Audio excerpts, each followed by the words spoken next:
Hey, it's Eric with AMI Local showing you how to use some of our other smart TVs we have here at some of our houses.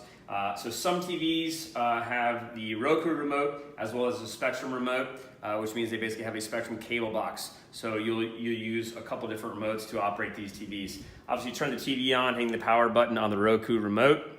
You need to make sure you have the cable box on. To turn that on using the Spectrum remote, you'll press the CBL button, power, the power light will come on.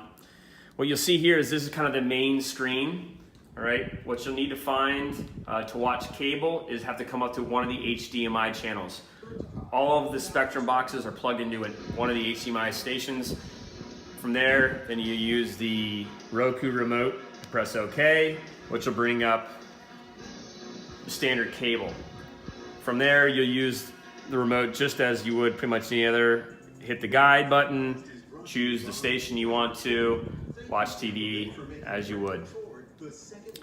These TVs also have the ability of being a smart TV. You can press the home button. This will bring you back to the original kind of main screen on the Roku TV.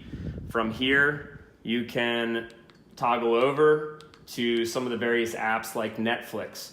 We do not have a Netflix account for you. If you want to watch Netflix, you're going to need to log in your own personal account or Prime, things like that. So you just come on over to that, select the Netflix. When it comes on, you'll toggle on down to the sign in, put in your login information to be able to watch your Netflix account. We advise you to make sure you sign out before you leave so that other people aren't using your Netflix account when you leave. Again, to turn off, very simple power button will shut off the TV.